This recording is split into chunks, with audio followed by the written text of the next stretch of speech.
What if the most important thing ever decided about Jesus wasn't actually wrong, but wasn't quite complete either?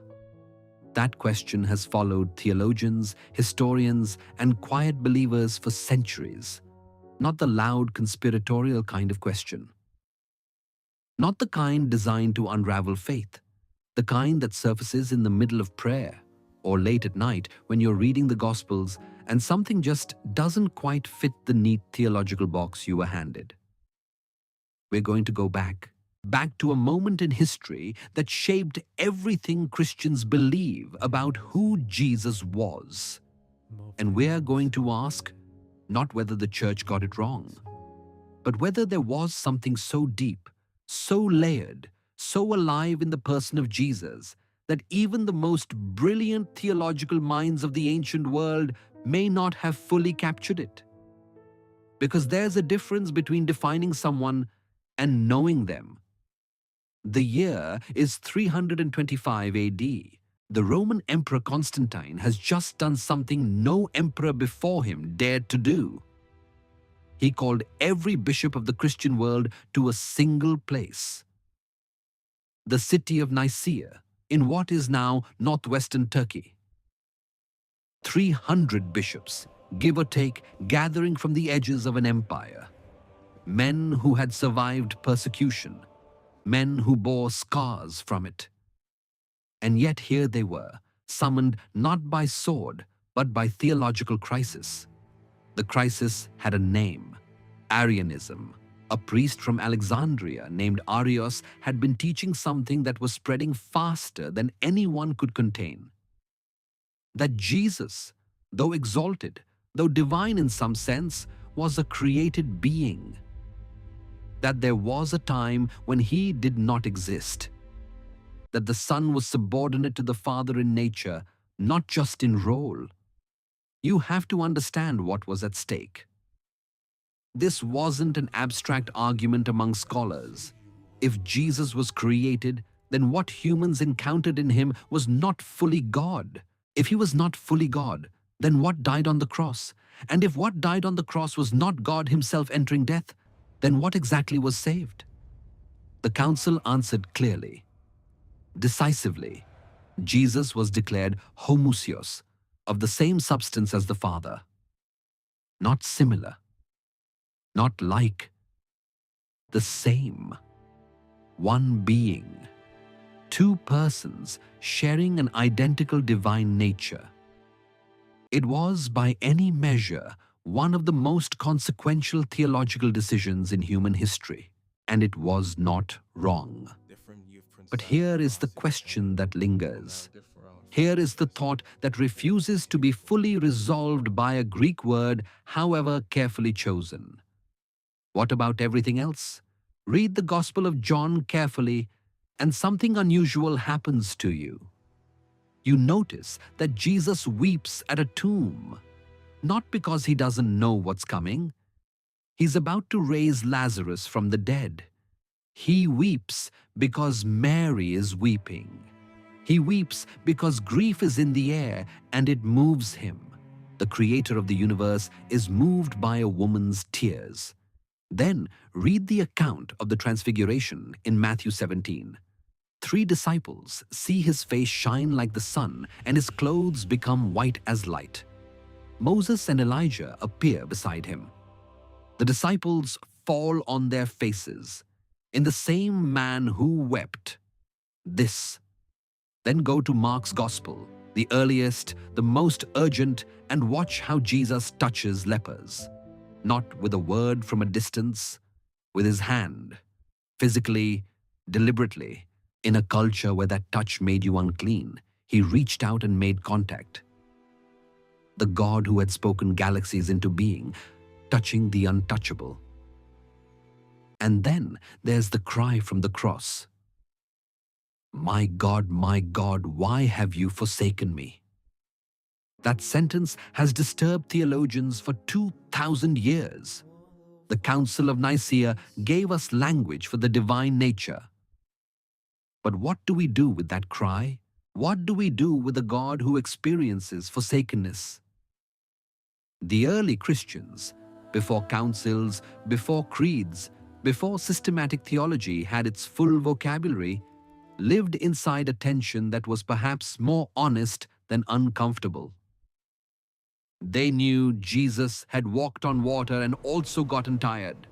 They knew he had multiplied bread for thousands and also asked a Samaritan woman for a drink.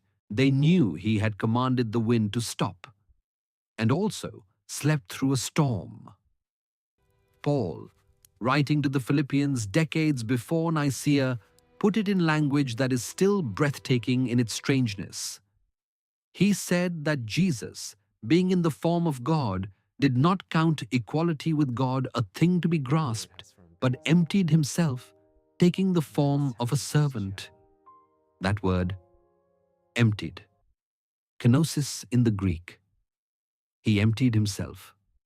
Of what? Theologians have wrestled with that for centuries. Of divine prerogatives?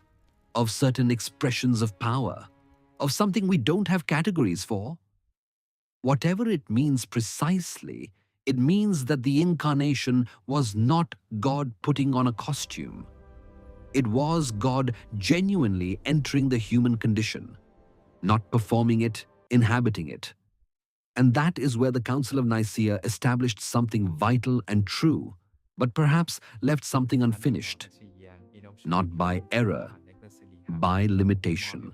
Because the question of what the divine nature is can be answered in a council chamber. The question of what it means to be fully God and fully human at the same time, simultaneously, without contradiction, without mixture. That question pulses at the edge of human language and refuses to be fully domesticated. Maybe you've felt this.